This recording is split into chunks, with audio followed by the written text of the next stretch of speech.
¿Creerías si te dijera que existe un país donde viven menos de 20 mujeres, donde túneles secretos esconden reliquias sagradas, y donde sacerdotes entrenan a diario para enfrentarse al mismo demonio? Parece el guión de una película, pero es completamente real. Este lugar existe, late en el corazón de Roma, y resguarda los secretos más antiguos y controvertidos de la fe cristiana, el Vaticano. Lo que estás a punto de descubrir puede transformar profundamente tu visión sobre la Iglesia, el mundo espiritual y la propia historia de la humanidad.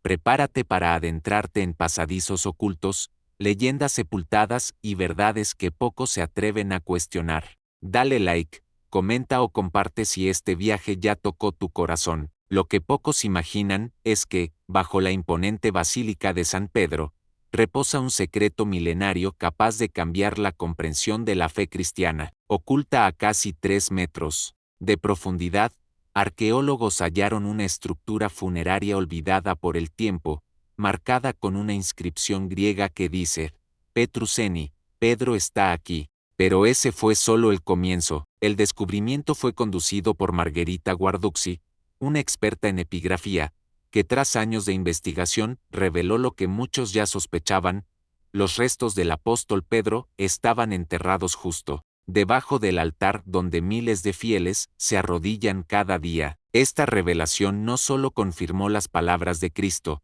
tú eres Pedro, y sobre esta piedra edificaré mi iglesia, sino que selló espiritualmente al Vaticano como el centro del catolicismo mundial. Sin embargo, los misterios del Vaticano van mucho más allá de las reliquias físicas. Dentro de sus muros opera una de las instituciones más enigmáticas del mundo moderno, la Escuela Oficial de Exorcistas. Poco se habla de ella, pero su existencia es tan real como inquietante. Allí, sacerdotes son entrenados para identificar y enfrentar manifestaciones demoníacas con una combinación de profunda teología, liturgia tradicional e incluso colaboración con psiquiatras. Sí, en pleno siglo XXI, la Iglesia mantiene viva una tradición que se remonta a los primeros tiempos del cristianismo, el exorcismo. Y no se trata de espectáculo ni superstición, sino de un combate espiritual llevado con absoluta seriedad y rigor. Cada año se realizan miles de rituales, muchos de ellos en silencio, lejos de los ojos del público, como parte de una batalla invisible por el bien de las almas, y mientras el subsuelo guarda huesos sagrados y las salas reservadas albergan a sacerdotes enfrentando fuerzas invisibles, otros rincones del Vaticano conservan historias que rozan lo increíble. Hay quienes afirman que dentro de los archivos secretos, un verdadero laberinto de documentos nunca revelados, se esconde una máquina del tiempo, el cronovisor, creado, según los relatos, por un monje benedictino llamado Pellegrino Ernetti. Este dispositivo tendría la capacidad de captar sonidos e imágenes del pasado, como si fueran transmisiones de un tiempo remoto. ¿Sería posible ver la crucifixión de Cristo o escuchar los discursos de emperadores romanos? Aunque muchos dudan de la existencia del cronovisor, la propia Iglesia jamás ha confirmado ni desmentido del todo los rumores. El silencio en torno a esta historia solo alimenta la duda, ¿y si fuera verdad? Pero quizás uno de los secretos más perturbadores surgió siglos antes, disfrazado bajo el manto de la devoción. Existe una antigua leyenda que habla de una mujer que, disfrazada de hombre, habría llegado al papado. Conocida como Papisa Juana, su historia resonó con fuerza en la Edad Media. Según los relatos, su verdadera identidad fue descubierta solo cuando entró en trabajo de parto en plena procesión. Como respuesta a ese escándalo, habría sido creado un peculiar ritual, el uso del llamado sedes stercoraria, un trono con una abertura por donde se verificaba manualmente si el nuevo papa poseía características masculinas. ¿Puedes imaginar la tensión y el misterio que rodeaban cada nueva elección papal después de este episodio? Este rito, aunque hoy ya no se practica, dejó huellas profundas en la tradición y ayuda a comprender por qué el Vaticano sigue siendo, hasta hoy, el país con la menor proporción de mujeres del mundo. A pesar de su pequeñez geográfica, con apenas 49 hectáreas, el Vaticano ejerce una influencia espiritual y política que resuena en todos los continentes. Es fácil olvidar que ese pequeño territorio rodeado por muros no es solo el centro de la Iglesia Católica, sino también una potencia diplomática, cultural y económica. Aquí, cada decisión tomada dentro del Palacio Apostólico puede desencadenar impactos en millones de vidas. Y no es exagero, basta recordar los momentos en que el Papa intervino en conflictos, promovió diálogos de paz, o cuando una simple declaración del Vaticano generó conmoción global. Pero, ¿cómo sucede todo esto en un lugar tan pequeño y con tan pocas personas? La respuesta está en los bastidores, en despachos silenciosos, reuniones reservadas y pasillos donde el tiempo parece caminar más despacio. En el próximo punto, revelaré algo que casi nadie conoce sobre el poder oculto detrás de las decisiones papales. Detrás de las apariencias sagradas y los ritos solemnes, existe un núcleo estratégico en el Vaticano que opera como un cerebro espiritual y diplomático. La Secretaría de Estado es el corazón de este sistema, coordinando relaciones internacionales, publicaciones oficiales e incluso decisiones doctrinales delicadas. Allí se redactan discursos papales, se negocian tratados con otros países y se gestionan crisis internas y externas. Pocos saben, por ejemplo, que el Vaticano posee estatus de observador permanente en la Organización de las Naciones Unidas y mantiene relaciones diplomáticas con más de 180 países, más que la mayoría de las naciones del mundo. Cada movimiento, cada silencio e incluso cada gesto del Papa lleva intenciones meticulosamente planificadas, y hay momentos en los que una simple homilía dominical encierra mensajes directos a líderes de Estado. Esta estructura silenciosa, invisible a los ojos de los fieles, sostiene una de las instituciones más antiguas y resilientes del planeta. Pero no todo es solo política y diplomacia. Existen registros internos que hablan de milagros inexplicables presenciados por altos miembros de la Iglesia y guardados lejos del conocimiento público, casos de curaciones súbitas, visiones celestiales y manifestaciones eucarísticas que desafiaron incluso a los teólogos más escépticos. En ciertas ocasiones, el Vaticano envía comisiones discretas para investigar tales fenómenos. Estas comisiones incluyen médicos, peritos y teólogos que trabajan bajo total sigilo. Imagina, saber que algo extraordinario ocurrió en una capilla escondida, pero que solo un grupo selecto dentro del Vaticano tiene acceso a los detalles. ¿Y si te dijera que uno de esos eventos ocurrió recientemente, en una de las salas menos conocidas de la Curia romana? Una reliquia habría emitido luz propia durante una oración solitaria. Ninguna cámara lo registró, ninguna nota fue divulgada, pero los relatos llegaron a los oídos adecuados, y el misterio permanece. Por ahora, si este contenido está fortaleciendo tu fe o abriendo tus ojos a algo nuevo, compártelo con alguien que también merece descubrir estas verdades. En medio ao esplendor artístico e solenidade religiosa, o Vaticano esconde un corpo militar que desafia as expectativas e aguarda suya pontificia, con seus uniformes renacentistas listrados en azul, vermelo e dourado, parecen saídos de uma pintura de museu, mas sua funo é profundamente seria e estratégica. Esses homens, todos suyos, católicos e solteiros, juran lealdade absoluta ao Papa, comprometéndose inclusive a dar a vida por ele se necesario. Seu treinamento é rigoroso, sua disciplina implacável, e sua historia está marcada por bravura. Dos episodios mais heroicos ocorreu durante o saque de Roma en 1527, QAND os guardas, en desvantagem numérica, defenderamo Papa Clemente VII, permitiéndole escapar por un pasadizo secreto. Desde ento, sua figura tornou-se símbolo de prote o espiritual, trádigo inabalável, e servi o abnegado. Mas o mais surpreendente ainda está por vir.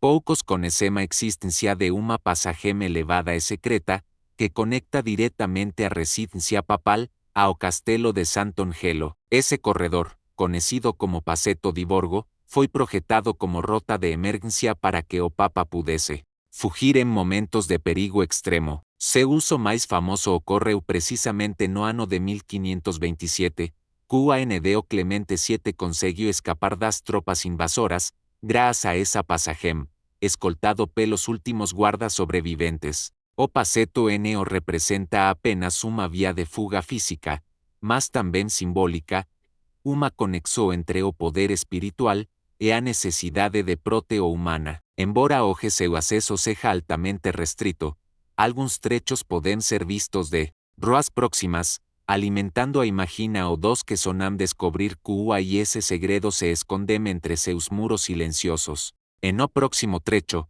revelaremos una conexo ainda mais impactante entre ese túnel e un evento moderno que poucos conhecem. O Vaticano, a pesar de seu tamanho, é equipado como un estado completo, con su propia farmacia, banco, correios, e até hospital. Mas poucos sabem que ele também possui un sistema interno de segurança, com semeras, sensores biométricos, e protocolos, que rivalizan como os de agencias de inteligencia. Cada canto é vigiado, no apenas para proteger o Papa, mas para guardar reliquias, documentos e locais que poderiam mudar a historia se fossem revelados. Muitos se surpreendem ao saber que, até mesmo nos jardins vaticanos, existem áreas SQA e esse apenas uma elite seletíssima pode ter acesso. O que se esconde por trás dessas portas fechadas? Por que algumas áreas permanecem seladas há séculos? E ainda mais desconcertante,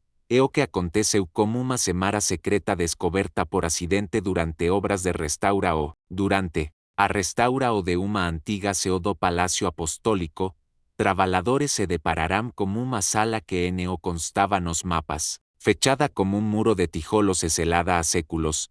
En seu interior encontrarán afrescos medievais intactos, e uma mesa coberta con símbolos desconhecidos. O mais surpreendente foi uma pequena caixa de madeira com inscritos em latim antigo. Seu conteúdo, até hoje, permanece clasificado. Alguns rumores afirman que pode se tratar de uma carta escrita por um papa do século XIII, descrevendo uma aviso apocalíptica. Outros sustentam que esse o instrue sobre um ritual reservado apenas para o momento final da igreja. O Vaticano, como era de se esperar, no emite en un comunicado oficial, mas as palabras que basarán de un sacerdote presente na restaura ainda ecoame, o que encontramos ali o pertence a este tempo. No próximo capítulo, exploraremos o misterio do conclave, onde a fuma o silencio escolemos sucesor de Pedro.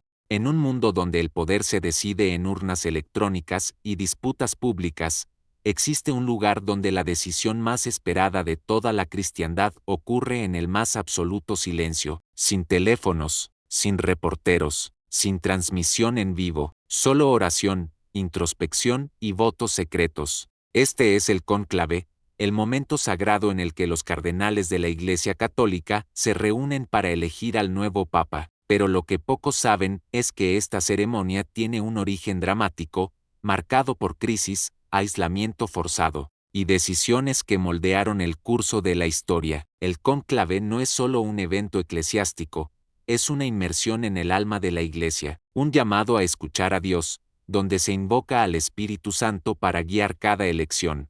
Y es en este ambiente de recogimiento y solemnidad donde comienza a delinearse el futuro espiritual de más de 1.000 millones de fieles. El origen del cónclave se remonta a un episodio impresionante ocurrido en la ciudad italiana de Viterbo, en el siglo XIII. Tras la muerte del Papa Clemente IV, los cardenales se reunieron para elegir a su sucesor. Pero pasaron los días, luego semanas, y, para asombro de todos, también los meses. Durante más de 2 años y 9 meses, los príncipes de la Iglesia no lograban ponerse de acuerdo. La demora provocó la ira de los habitantes de la ciudad, que enfrentaban inestabilidad política, hambre y un vacío de liderazgo espiritual. En un acto de desesperación y presión, los ciudadanos de Viterbo tomaron una decisión histórica, encerraron a los cardenales en el palacio episcopal, redujeron sus raciones de comida y, como si fuera poco,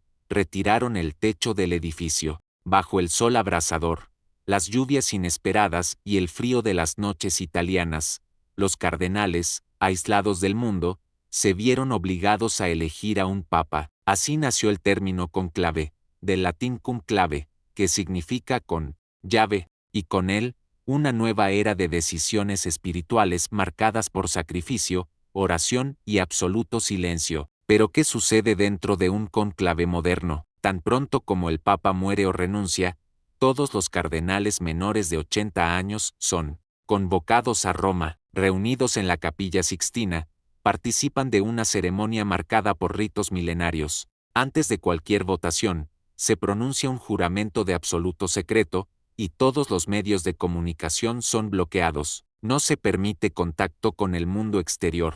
Cada cardenal escribe el nombre de su candidato en una papeleta, la dobla y la deposita en una urna de bronce sobre el altar. El conteo se realiza bajo la atenta mirada de escrutadores designados, y tras cada votación, los votos son quemados con productos químicos especiales. Desde la chimenea de la Capilla Sixtina se eleva un humo negro, si no hubo consenso, blanco. Si un nuevo papa ha sido elegido, es en ese momento, ante millones de ojos atentos al cielo, que el mundo entiende, una nueva era acaba de comenzar. El instante del humo blanco es más que un ritual, es un símbolo de unidad, esperanza y renovación espiritual. Miles de personas se aglomeran en la plaza de San Pedro, y millones siguen a la distancia, rezando y esperando. Cuando aparece el humo blanco, un grito recorre el aire, Habemus Papam. La frase, en latín, significa tenemos papa,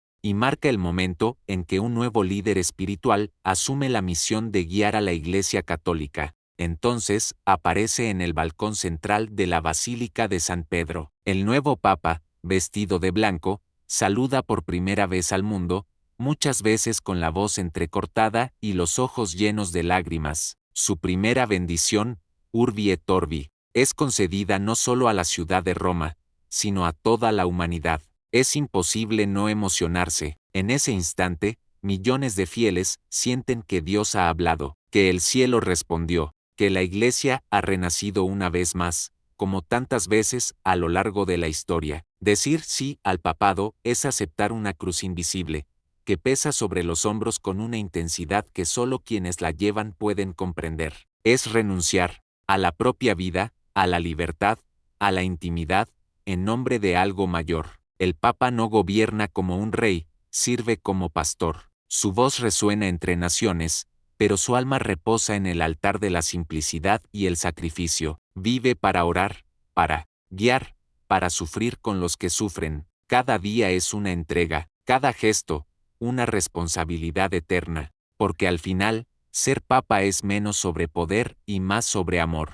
Amor a la verdad, amor a la Iglesia, amor a Cristo. Que esta inmersión en los misterios del Vaticano no solo alimente tu curiosidad, sino que renueve tu fe. Si este contenido tocó tu corazón, compártelo con quien necesita recordar que Dios aún habla, incluso en el más profundo silencio.